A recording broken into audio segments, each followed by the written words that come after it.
만재 배수량 570톤, 최고속도 44노트, 동시에 100여 개의 목표물을 탐지해 76mm와 40mm 함포, 그리고 사거리 140km 이상의 유도탄으로 해상은 물론 공중의 적까지 초전에 박살낼 수 있는 막강 전투력.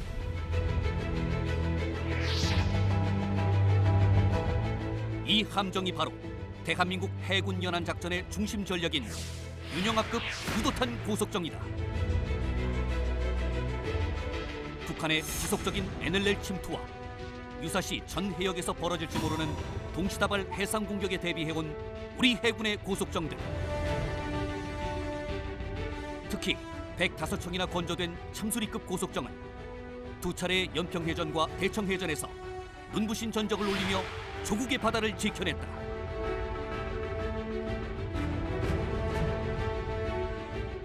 하지만 참수리급 고속정의 무장으로는 근접 전투가 불가피하기 때문에 승조원의 생존성이 취약했다. 이 때문에 작전 수행 과정에서 아군의 가슴 아픈 희생이 발생하기도 했다.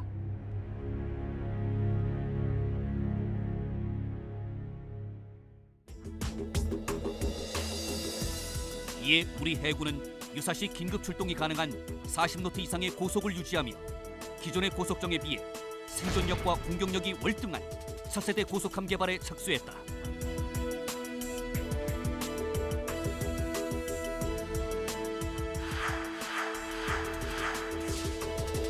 그 결과 탄생한 윤영하급 유도탄 고속함은 우리 방위산업 역사상 최초로 실전 경험을 바탕으로 개발된 함정이며 선체와 추진기관, 무장과 전투체계에 이르기까지 적은 물론 주변국의 고속정까지 압도하는 최첨단 성능이 적용됐다.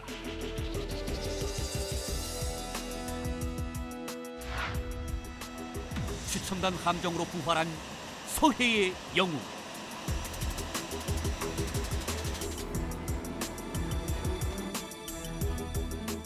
함정 개발에 직접 참여한 전문가들과 함께 윤영하급 유도탄 고속함의 개발 과정, 그리고 이 함정이 우리 해상 방어와 방위 산업에 남긴 성과와 교훈을 알아본다.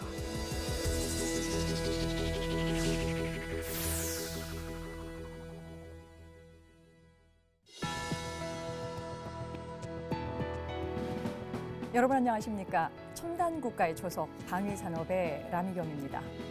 오늘은 조국의 바다에 되살아난 영웅 유도탄 고속함 윤영하함 개발사에 대해서 알아보겠습니다. 함께 하실 세 분 소개합니다. 먼저 방위사업청 함정사업부에서 PKX 사업팀장을 역임하신 박균영 예비역 해군대령 모셨습니다. 안녕하십니까, 박근영입니다. 해군 조함병과장을 역임하신 충남대학교 함정시스템연구센터의 정재수 센터장 함께 하시겠습니다. 안녕하십니까, 정재수입니다. 마지막으로 주식회사 한진중공업의 이정관 상무 모셨습니다. 안녕하십니까, 이정관입니다. 귀한 시간 함께해 주셔서 고맙습니다. 센터장님, 이제 우리가 오늘 이제 윤영함에 대해서 이제 이야기를 쭉 나눠볼 텐데요. 우선 이 함정이 어떤 재원과 또 어떤 성능을 가졌는지 기본적인 설명을 좀 주시면 그걸 바탕으로 해서 토론 이어가겠습니다. 윤영하급 함정은 경하톤수는 440톤입니다. 그런데 만재로는 이게 570톤 정도 되는 함정이거든요. 예. 근데 해군에서 통상적으로 500톤 이하를 고속정이라고 합니다. 그래서 이런 기준에 의하면은 이 윤영함은 고속정의 범주를 약간 벗어난 함정이죠. 그런데 이 함정이 사실은 PKX 사업이라고 해서 현재도 운영 중에 있는 PKM 함정들을 대체하기 위한 고속정 사업으로 이게 출발했습니다. 그래서 오늘 우리가 우리 해군의 그 고속정 사업사에 포함해서 지금 이야기를 하고 있는 것으로 알고 있습니다. 이 사업은 사업 추진 초기에 경하톤수 250톤 고속정으로 시작을 했습니다. 그리고 중간에 이게 또 300톤으로 바뀌었다가 2002년에 제2차 연평해전이 일어났죠. 예. 그래서 이런 그 연평해전의 여파로 인해서 결과적으로 톤수가 2배 정도 늘어났다, 이렇게 보시면 되겠습니다. 그래서 지금도 이 윤영하급 함정에 대해서는 해군에서는 고속정이라고 안 하고 고속함이라고 부릅니다. 그래서 정확한 명칭은 유도탄 고속함이고 영문으로는 PKG라고 지금 명칭을 하고 있습니다. 이 사업은 사업 추진 과정에서 그 어느 사업보다도 우여곡절이 많았던 사업이라고 보면 되겠습니다. 그리고 우리 해군 그 건조사에서 함정 건조사에서 유일하게 실전 경험을 그 반영해서 함정을 설계하고 건조하고 이랬던 함정이라고 보면 되겠습니다. 뭐 다들 알고 계시겠지만은 그 윤영하는 그 참수여함의 함장이죠. 그래서 그때 전사한 그 6명의 장병들의 이름이 함정 명으로 채택된 또 특이한 그 이력도 가지고 있는 함정이라고 보면 되겠습니다.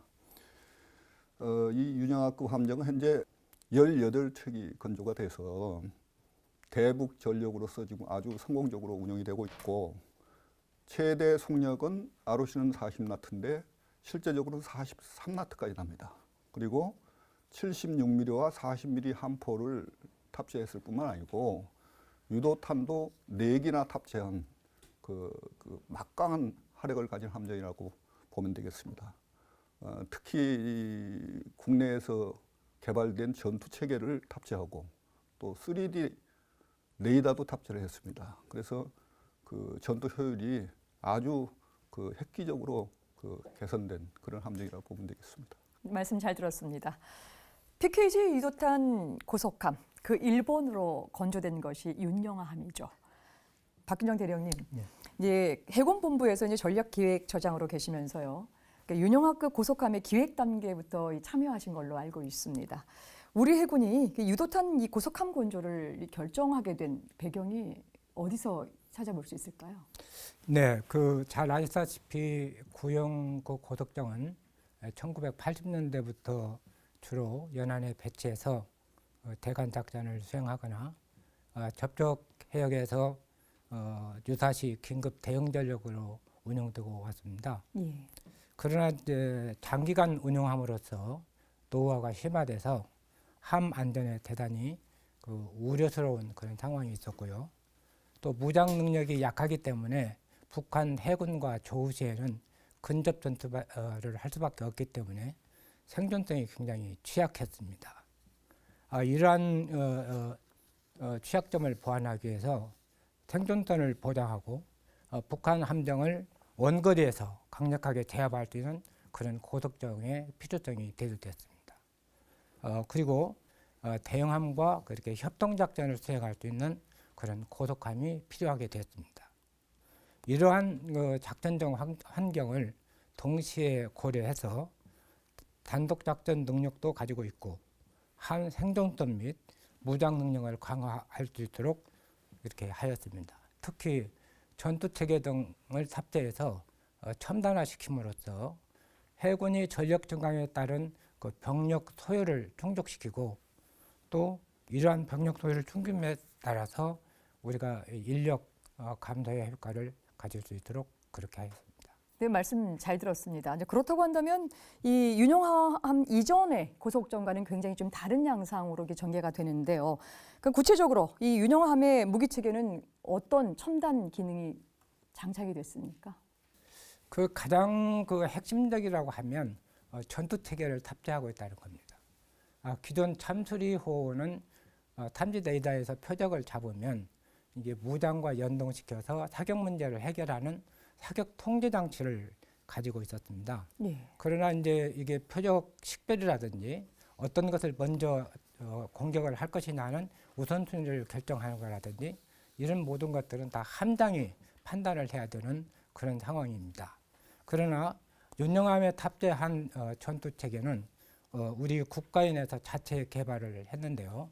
3차원 레이더를 가지고 있고 전자 광학 장비, 그다음에 전자전 장비, 추적 레이더 이런 것들을 종합적으로 탑재하고 있기 때문에 이런 모든 표적들을 약 100여 개를 동시에 추적 또는 탐지할 수 있고 이것을 또 우리 가지고 있는 무장과 자동으로 연동시켜서 사격 문제를 해결하고 지휘할 수 있도록 그런 능력을 갖추고 있습니다. 이런 전투 체계를 탑재함으로써 이제 적정을 전시하고 또 위협 요인을 자동으로 지정하는 등 함장이 전투 지휘를 하는데 매우 용이한 있을 뿐만 아니라 이런 전투 지휘 체계가 해군 전투 지휘 체계하고 연동이 돼서 해군 본부라든지 합참에서도 동시 상황을 동시에 도시간대에 볼 수 있기 때문에 이게 우리의 보고 체계가 굉장히 단순화될 뿐만 아니라 또는 지휘 체계를 일원화할 수 있는 그런 좋은 점이 있습니다. 그래서 함정의 전투 체계를 탑재한다는 것은 그 함정의 전투 능력을 굉장히 첨단화시키는 중요한 기능이라고 생각합니다.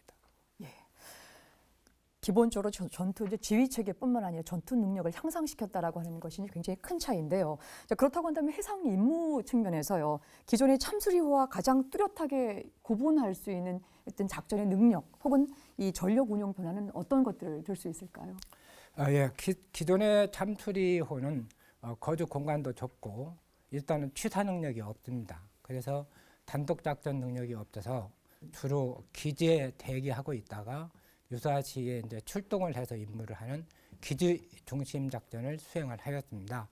그러나 이제 우리 윤영하함은 이러한 취약점을 보완하기 위해서 근무 시설이라든지 취약, 취사, 침실 등 그런 생활 공간 등을 확보해서 거주성을 향상시켰고, 그다음에 보다 넓은 해역에서 작전이 가능할 수 있도록 항속거리를 확장시켰습니다.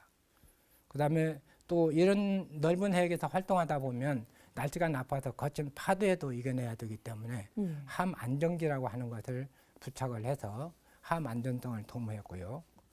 장거리 함포라든지 유도탄을 탑재하는 등 무장 능력도 강화시켰습니다.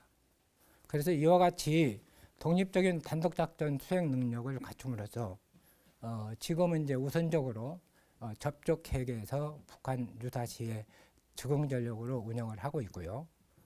대주변국 대비 부족한 해군력을 보완하기 위해서 대형함과 그 협동 작전을 할 수 있는 그런 보완 전력으로도 운영하고 있습니다. 여튼 이제 굉장히 다양한 측면에 있어서의 어떤 보완된 이런 이제 그 함정이다라고 하는 것을 이제 요약해서 볼 수가 있겠습니다. 여러분께서는 지금 첨단 국가의 초석 방위 산업을 시청하고 계십니다.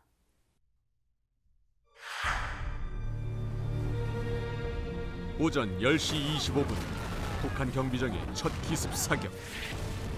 25분 동안 벌어진 혈투. 결국 적은 퇴각했지만 우리의 영웅들은 돌아오지 못했다. 그날은 2002년 6월 29일이었다. 그날로부터 정확히 32년 전인 1970년 6월 29일 서해 오이도 남방 1.4km 지점에 괴선박 출현. 해안부대의 위협 사격에 북으로 도주하는 괴선박의 정체는 북한의 무장 간첩선이었다.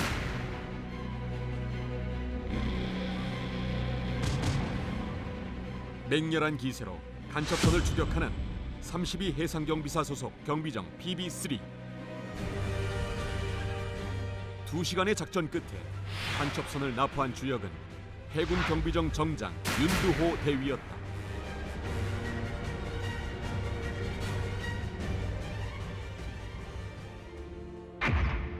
그리고 3년 뒤 그가 얻은 장남 영하는 아버지의 뒤를 이어 해군 장교가 되었고,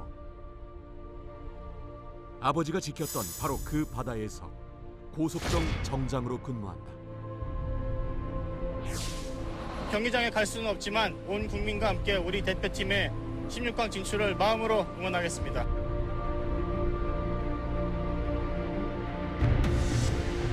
해를 이어 바다를 지킨 해군 부자. 아버지는 미 해군이 쓰던 해안 경비정을 탔고, 아들은 우리 해군이 독자 개발한 참수리호를 지휘했다. 하지만 아들은 간첩선을 납포해 돌아온 아버지와 달리 그 바다에서 조국을 지키다 전사하고 말았다. 아들이 엄숙하고 거룩한 조국의 부름을 받아 자신의 몫을 다한 것이 늘 자랑스럽습니다.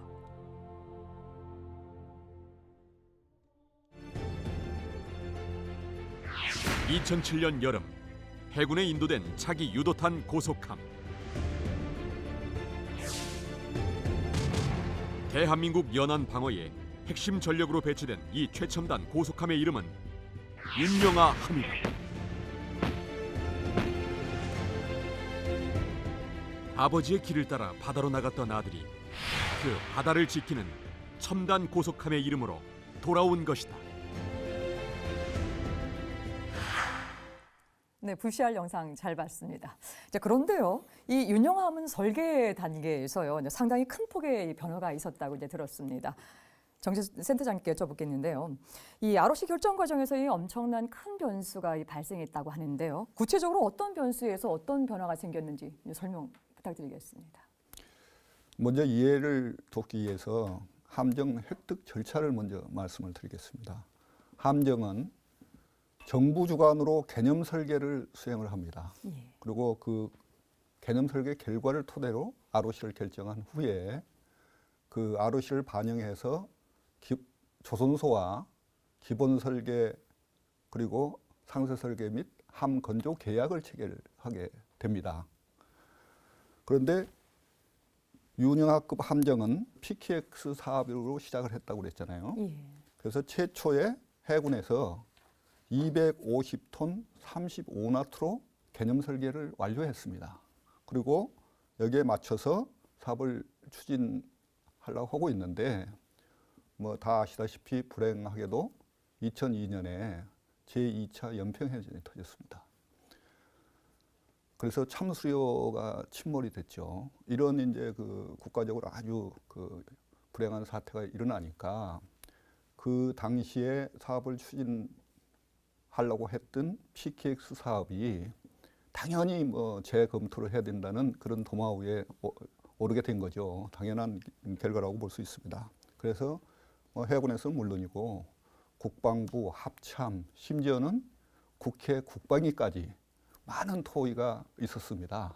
그래서 토의 과정에서 나온 결론이 대북 대응을 더 효과적으로 하기 위해서는 함정의 크기를 좀 키워야 되겠다. 왜냐하면은 무장을 더 많이 실어야 되겠다. 그리고 속력도 더 높여야 되겠다. 이런 요구들이 있었습니다. 그래서 해군에서는 초긴급으로 개념 설계를 다시 했어요. 그런 이제 뭐 여러 가지 요구에 의해서. 그래서 37나트 300톤으로 바꿨습니다. ROC를. 그리고 이 ROC를 가지고 한진중공업하고 2002년 12월에 기본 설계 계약을 체결하게 된 거죠. 아주 시급하게 사업이 추진되고 그런 과정에서 1차적으로 ROC가 한번 바뀌었습니다. 그런데 이 ROC는 한진에서 기본 설계하는 과정에 또 한 번 바뀌었어요. 뭐 그 전에 해군에서 개념 설계할 때 충분한 검토를 안 된 그런 여파라고 저는 생각합니다. 그래서 기본 설계 과정에 다시 또 440톤으로 경하톤수 기준으로 그 함정을 만들고 그다음에 속력이 43나트 되는 그 윤영함이 탄생하게 된 것입니다. 예. 이제 갑작스러운 이제 ROC 변화로 인해서 가장 또 이 당황스러워하는 팀이 이제 바로 이제 설계팀이었을 것 같은데요. 이정관 상무님, 네. 이렇게 갑작스럽게 ROC 변화가 오게 되니까 당시 설계팀에서도 정말 이게 당황스러웠을 텐데 그 당시 분위기 어땠습니까? 예, 당시 저희들이 해군하고 기본 설계를 수행하는 과정에 ROC의 변경이 있었습니다. 초기에 저희들이 기본 설계 초기에 중량을 1차적으로 검토를 해본 결과 군에서 요구하는 모든 요구 성능을 수용할 경우에는 현재 300톤으로는 도저히 설계를 할 수가 없었습니다. 그래서 설계하는 과정에 설계 중에 ROC의 이 중량 변경은 필요하다라는 것을 인지를 하고 있었습니다. 그런데 중량뿐만 아니고 속력도 37노트에서 40노트로 증가가 되었습니다. 따라서 상황이 완전히 이제 바뀌게 된 겁니다. 이 속력이 이제 40노트로 증가되다 보니까 출력이 큰 디젤 엔진 탑재가 불가피해졌고 거기에 따라서 이제 기관실의 크기가 커지고 또 함 크기가 커지면서 그 중량 또한 그 과도하게 증가하게 되었습니다. 그래서 현재 진행해 오던 그 설계 방향을 완전 전면 수정해가지고 다시 진행할 수밖에 없는 뭐 그런 상황이 되었던 겁니다. 근데 결국 이제 이 함정 건조해가는 과정에서 가장 또 중요한 것이 이제 중량하고 이제 속도 문제인데요. 이게 갑자기 이제 설계가 변경됐는데 이 어려운 점이 있었을 것 같은데 또 그 어려운 점 어떻게 극복하셨습니까? 예, 뭐 그 저희들이 함정 설계를 하면서 그 어려운 부분은 일단 그 일반 상승 같은 경우에는 그 선주가 요구하는 화물을 적재하고 정해진 그 사양에 따라서 성능을 만족하도록 그렇게 설계를 합니다. 그런데 함정은 최상의 어떤 성능과 전투력을 갖도록 하기 위해서 설계하는 과정에 운영자의 의견을 충분히 그 반영을 하고 있습니다. 그리고 그 수차례에 걸쳐 가지고 설계 그 검토 과정을 거쳐서 최종적으로 결정을 하게 됩니다. 따라서 그 의견을 그 전부 종합하는 데 있어 가지고 그 개인별 주관적인 부분도 분명히 그 있을 수 있기 때문에 그런 부분을 통합하는데 일부 그 어려움이 그 따르게 됩니다. 그리고 윤영화함의 경우에는 군에서 요구하는 사항에 대해 뭐 설계를 해보지 않은 상태에서 이미 그 중량이 결정되어 있었고 그 이 주어진 중량의 설계를 그 맞추려고 하다 보니까 상당히 이 부분이 그 어려웠던 것 같습니다. 그리고 저희들이 그 중량 경감을 위해서 뭐 많은 그 노력도 했습니다만은 어떤 부분에 있어서는 그 무리하게 이 중량을 경감하려고 하다 보니까 다른 어떤 그 문제의 원인이 되기도 했었는데 이 부분은 또 조순소와 뭐 관련 여러 기관에서 잘 협조가 되어가지고 또 극복을 할 수 있었다고 그렇게 말씀드릴 수 있겠습니다. 말씀 잘 들었습니다. 이제 그렇다고 한다면 이제 최초의 이제 ROC에서 변경된 사항이 어떻게 구체적으로 진행되는지 하나하나 좀 살펴봐야 될 것 같은데요. 먼저 박균영 대령님, 이제 우선 이제 그 윤영함의 공격 능력은요, 이 참수리호나 최초의 ROC에 비해서 얼마나 강력해졌는지 궁금한데요. 어떻습니까? 기존 참수리호는 주포가 40mm로서 유효 사거리가 약 4,000야드밖에 되지 않습니다. 그렇기 때문에 적을 공격하기 위해서는 가까이 접근해서 이렇게 해야 되기 때문에 적의 기습 공격이라든지 또는 이렇게 도발에 굉장히 취약한 실정이었고요. 또 하나는 이제 참수리호는 표면 레이더만 가지고 있기 때문에 대공 표적을 탐지할 수가 없었기 때문에 대공전 항공기라든지 또는 유도탄이라든지 이런 데 매우 취약한 그런 전력이었습니다. 이러한 이제 취약점을 보완하기 위해서 윤영함에는 유효 사거리가 12,000야드, 그러니까 40mm보다 약 3배 긴 76mm를 탑재했고요. 또 장거리 공격이 가능한 유도탄을 국내에서 개발해서 탑재를 했습니다. 그래서 이제 유사시에 적을 원거리에서 제압할 수 있는 능력을 갖게 되었고, 또 76mm 함포와 유도탄은 40mm에 비해서 타격 능력이 굉장히 강하기 때문에 적을 또 이렇게 타격할 수 있는 능력도 굉장히 향상이 됐습니다. 특히 이제 3차원 레이더를 탑재해 가지고 고속정이 가지고 있었던 취약점인 대공 표적도 동시에 간택이 가능하기 때문에 대함 대공전도 동시에 수행할 수 있었고요. 그다음에 전자전 장비를 탑재해서 적의 공격 징후를 조기에 탐지하고 적의 전자전에 대한 대전자전 작전도 가능할 수 있게 됐습니다. 무엇보다도 중요한 것은 적을 탐지하고 식별하고 이러한 무장들을 자동으로 지휘 통제할 수 있는 전투 체계를 우리 이제 국가인에서 개발해서 탑재함으로써 명실공히 세계 최고 수준의 고속함이 됐다고 생각을 합니다. 뭐 주포의 기본적인 40mm에서 76mm로 지금 장착을 하게 되고, 그다음에 이제 3차 레이더까지 장착하게 되는 굉장히 크게 이제 이게 그 변경이 되는 사안이거든요. 정재수 센터장님, 이제 그래서 이제 유도탄을 장착하고요. 이제 40노트로 기본적으로 이제 이 달리는 것, 그다음에 570톤급 고속함을 이제 건조하는데 이전과 변경이 됐으니까 건조 과정도 굉장히 달라지고 어려움이 좀 많았을 것 같은데 어땠습니까? 예, 하여튼 제가 아까 말씀드린 대로 갑작스럽게 ROC가 변경이 됐기 때문에 여러 가지 어려움을 겪은 것은 사실입니다.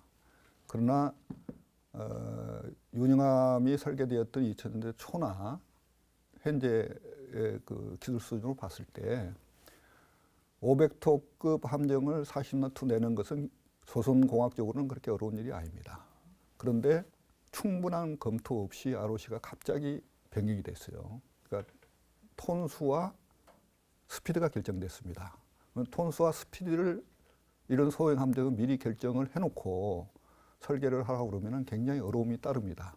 그 이유는 그 요즘 함정에 탑재될 수 있는 그 추진 기관이 대부분이 디젤 엔진하고 게스터빈입니다. 예. 그런데 이 디젤 엔진 게스터빈이 그 함정의 톤수와 스피드에 맞도록 이렇게 공급이 되는 게 아니고 몇 개의 그 모델로 생산이 돼서 판매가 됩니다.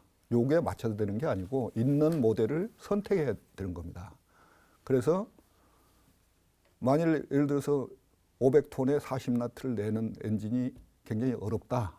그러면은 엔진을 다시 뭐 이렇게 개발할 수는 없지 않습니까? 그러면 비용도 뭐 엄청나게 들 뿐만 아니라 또 기간도 개발 기간이 엄청나기 때문에 그 불가능하지 않겠습니까? 그래서 일반적으로 특히 고소감은 함정을 ROC 결정하기 전에 그런 톤수와 그런 스피드에 맞는 엔진이 시중에 있느냐 없느냐를 결정하는 게 굉장히 중요해요.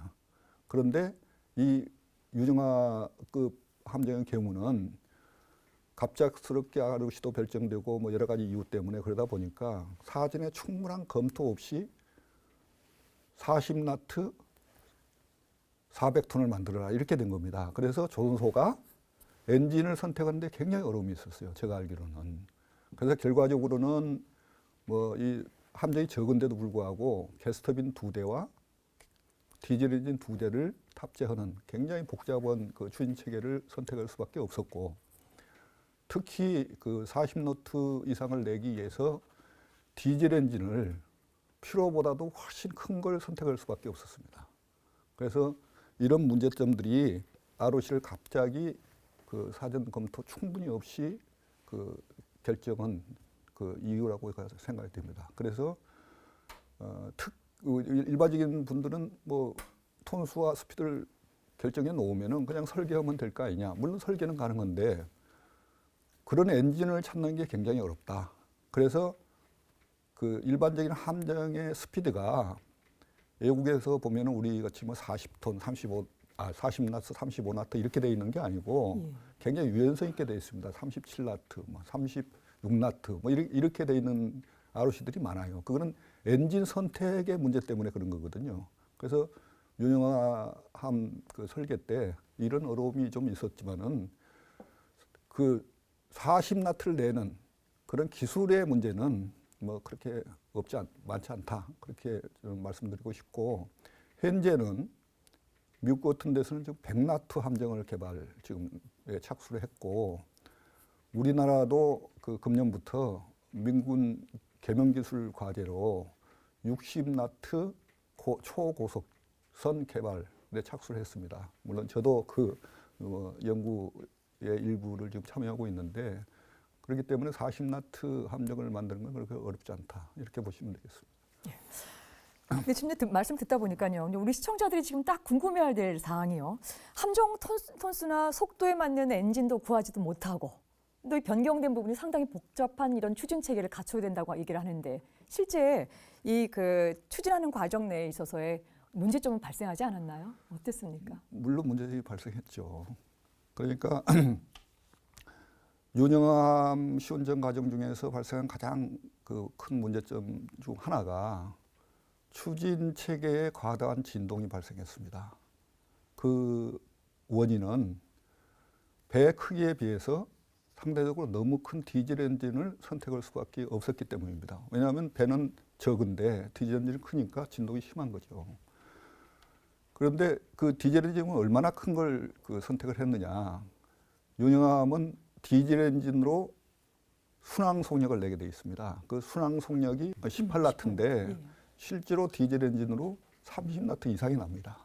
그럼 왜 이런 그 적은 엔진을 탑재하고 이렇게 큰 엔진을 선택했느냐? 그것은 최대 속력과 관계가 있는 거예요. 최대 속력을 40나트를 내야 되는데 40나트를 낼 때는 디젤 엔진과 게스터빈을 동시에 작동을 해서 40나트를 내는 건데 게스터빈이 그렇게 많지가 않습니다. 그러니까 아주 지금 유정함에 탑재된 소형 게스터빈이 있고 그 다음에는 구축함 뭐 이런 데 탑재되는 큰 게스터빈밖에 없어요. 그 중간에 그 게스터빈이 없습니다. 그래 게스터빈이 상대적으로 적은 걸 큰 거는 못 실으니까 너무 커서 게스터빈이 적은 걸 탑재할 수밖에 없기 때문에 디젤 엔진 마력이 커야 40나트를 낼 수 있는 거예요. 이런 조합 때문에 결과적으로 디젤 엔진이 불필요하게 커진 거죠. 그래서 그 추진체계 진동 문제로 많은 고생을 했어요. 물론 이제 여러 가지 뭐 전문가들 동원하고 조선소가 또 노력을 하고 해서 문제를 해결을 했습니다. 그리고 인수는 받았지만은 그 소형 함정에서 제가 여러 번 지금 강조하고 있는데 스피드와 톤수를 미리 충분히 엔진, 사용 가능한 엔진과 연계해서 검토를 해야 된다. 그렇지 않으면 이런 문제가 항상 발생할 수 있다. 이런 것을 말씀드리고 있습니다. 말씀 잘 들었습니다. 여러분께서는 지금 첨단 국가의 초석, 방위산업을 시청하고 계십니다.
네, 자료화면 잘 봤습니다. 근데요, 여기서 저희가 오늘 이제 세 분 나오신 패널들께 제가 이제 중요하게 이제 하나 이제 토론을 좀 하고 가야 될 사안이 하나가 있는데요. 이제 무엇보다도 원래 이제 ROC 변화 과정에서요, 기본적으로 이제 300톤급 이 고속정이 400톤급으로 이제 바뀌게 되기도 하고요. 또 실제 그 이전에 최초 계획에서 이렇게 변화되는 과정 양상들을 우리가 비단지 해군 무기 체계뿐만 아니라 육군 무기 체계에서도 이제 종종 발견하고 있습니다. 더군다나 지금 이번 같은 경우에는 이 변경이 거론된 것이 2002년도 가을에 얘기가 나왔었고요. 이제 구체적으로 2005년까지 이제 선도함을 건조해야 되는 기본적인 이런 사실 부분들까지 이런 계획까지 이제 봐야 될 텐데요. 아마 이제 이러한 이 변경되는 일련의 과정을 그냥 단순하게 무기체계 과정 속에서 그냥 뭐 단순히 있는 과정이야라고 이렇게 인정을 해야 될 부분인지 아니면 반드시 이 부분들은 어떻게 좀 개선을 좀 해야 된다라는 생각을 좀 갖고 계신지 오늘 나오신 세 분 패널들께서 자유롭게 이 부분을 좀 말씀해 주시기를 부탁을 좀 드리겠습니다. 먼저 박균영 대표는 어떻게 보십니까? 이게 지금 이제 문제가 되고 있는 것은 제가 볼 때는 윤영함의 경우는 좀 특별한 케이스인 것 같습니다. 그 당시에 그 ROC 결정 과정을 좀 간단하게 말씀을 드리면은 먼저 최초에 해군에서 전력 기획을 하기 전에 근데 당시에는 조함단이 있었기 때문에 조함단에서 건조 가능성 검토를 먼저 합니다. 그래서 이제 그걸 가지고 이제 최초에 장기 기획 계획에 이제 반영을 하고요. 그 다음에 기획 계획에서 이제 중기 계획으로 넘어가기 전에 이제 조함단에서 개념 설계를 합니다. 그 개념 설계를 해서 최초에 이제 ROC 안을 해군에서 만들면 이것을 이제 합참에 건의를 해서 합참에서 의사결정을 거쳐가지고 이제 최종 이제 ROC가 확정되면서 중기계획으로 전환이 되고 그 중기계획으로 전환되면 해당 사업연도에 이제 조선소와 계약을 해서 사업을 추진하게 되는데요. 이번 같은 그 윤영함의 경우는 지금 잘 아시다시피 갑자기 발생됐던 연평 해전 결과 우리가 많은 피해를 받지 않습니까? 예. 그래서 제일 요구됐던 것이 이제 생존성 강화하고 그다음에 무장 능력 강화가 제일로 대두가 됐습니다. 근데 이런 것을 갑작스레 반영을 하려다 보니까 ROC가 이제 급격하게 바뀌게 됐고요.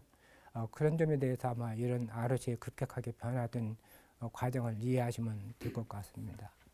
해군에서 이제 전력 증강할 때 고려하고 있는 것이 두 가지 부분이 있습니다.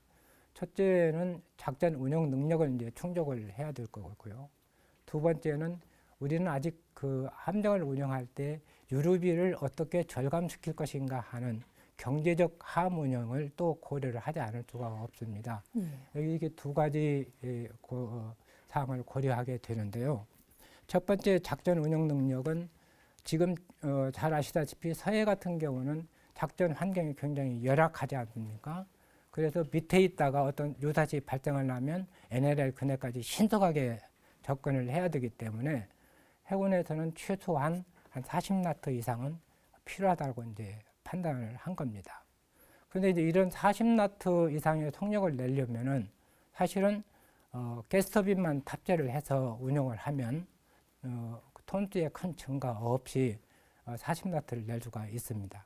근데 아까도 말씀드렸다시피 해군에 있어서 경제적 함 운용에는 유류비가 너무 과다하게 소요되다 보니까 운용비가 너무 많이 드는 겁니다.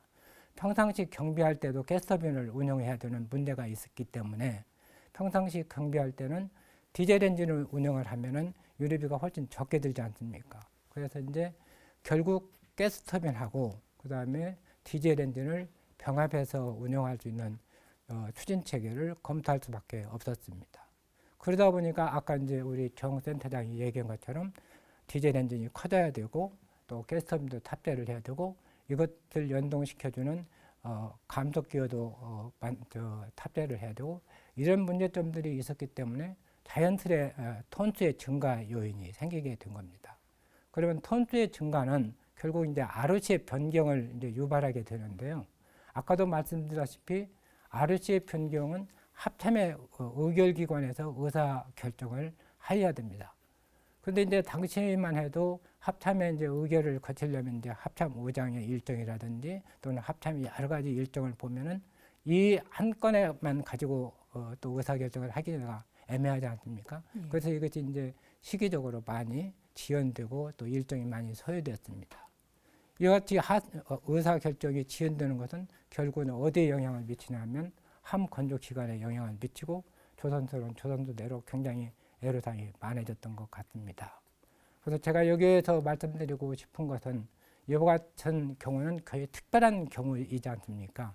그래서 앞으로 이렇게 특별한 사안이 발생됐을 때는 의사 결정을 좀 단순화할 수 있는 어떤 제도적인 보완책이 좀 필요하지 않는가 하는 생각이 듭니다.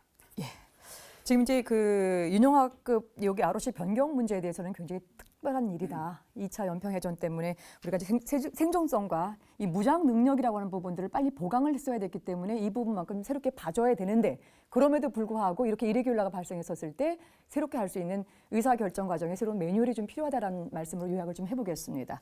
이번 우리 박균영 대령님 말씀에 추가해서 제가 좀 말씀을 드리면 ROC 관련해서 함정에 그 우리 박 대령님께서도 말씀을 드렸지만은 그 함정은 개념 설계 끝나면은 ROC를 결정하고 그 다음에 기본 설계를 착수합니다. 그 다음에 기본 설계가 끝나면 건조지에 들어가는 건데 개념 설계는 말 그대로 개념적으로 설계를 하는 거 설계 단계거든요. 그래서 개념 설계가 끝나고 ROC 스피드와 톤수가 결정되고 나면은 기본 설계 과정에서 여러 가지 변수가 생길 수가 있어요. 개념 설계에서 이 짚지 못했던 뭐 문제들이 있기 때문에 그동안 해군에서는 ROC를 기본 설계 끝나면 확정을 하자. 이런 그 여러 주장을 건의를 사실은 합참에 계속 해왔습니다. 그러나 합참에서는 이 함정에서 톤수라고 하는 것은 그 건조비, 여러 가지 규모 이런 거에서 굉장히 그 기본적인 사항인데 이걸 결정하기 전에 조선소하고 계약하는 것은 문제가 있지 않느냐 이런 이제 시각 때문에 그게 관철이 안 됐습니다. 근데 다행히도 금년 초에 이제 해군에서 그 방사청 뭐 해서 여러 가지 연구를 해서 그 연구 결과에 의해서 ROC를 기본 설계 끝나고 결정을 하자 하고 바뀌었어요. 그래서 이제 지금까지 겪었던 그런 여러 가지 그 어려움들은 앞으로는 많이 해소가 될 것으로 판단이 됩니다. 예, 센터장님, 이게 그러면 해군 무기 체계에 적용되나요? 아니면 전체 다 적용이 되나요? 함정에 대해서. 함정에 관련돼서 이게 함정은 적용되는 다른 거죠. 무기 체계 연구 개발과 좀 틀리기 때문에 예. 다른 무기 체계는 탐색 개발이 끝나면 ROC가 결정됩니다. 탐색 개발이 사실은 함정의 기본 설계하고 같은 레벨이에요. 근데 일반적인 무기체 연구 개발은 뭐 그 탐색 개발 전이 무슨 단계가 하나 있고 탐색 개발을 하고 그다음에 시제 개발 이런 식으로 나가는 걸로 알고 있는데 함정은 뭐 가능성 검토, 개념 설계, 기본 설계, 상세 설계 이렇게 가는 거거든요. 좀 틀려요. 예, 알겠습니다. 이제 해군의 함정 무기 체계 과정에 있어서의 개념 설계, ROC, 기본 설계에서 나중에 끝까지 뒷부분에 가서 확정을 짓자라고 하는 기본 것이 설계 끝나고. 예, 그게 이제 정해지는 것이죠. 건조 착수하기 전에 예. 하면 된다. 예, 너무 빨리 알겠습니다. 결정을 하기 때문에 충분한 설계 검토가 없이 ROC를 먼저 결정했기 때문에 문제가 있다는 거 판단을 해서 지금 이제 제도 개선이 된 것으로 저는 알고 있습니다. 예, 알겠습니다. 이번에 이정관 상무는 어떻게 보십니까? 예, 먼저 그 앞에서 그 말씀을 드렸지만은 중량 그 증가에 대해서 제가 한 번 더 짚고 가도록 하겠습니다. 일단 그 설계 그 실제 그 경하 중량이 그 300톤 플러스 마이너스 10%에서 400톤 플러스 마이너스 10%로 100톤이 그 증가되었습니다. 그런데 그 실제 저희들이 설계를 할 때 군 요구 성능을 모두 충족시키고 또 연평 해전의 그 교훈이라든지 거주 성능 그 개선 등 그 여러 가지 그 요구 사항을 그 반영할 경우에 300톤을 도저히 그 설계를 그 할 수가 없었습니다. 그 군에서 요구하는 그 전반적인 요구 사항에 비해 가지고 초기에 그 결정된 경하 중량이 너무 낮게 결정되어 있었기 때문에 그 중량의 그 증가는 그 어쩔 수 없었다라고 말씀을 드릴 수 있습니다.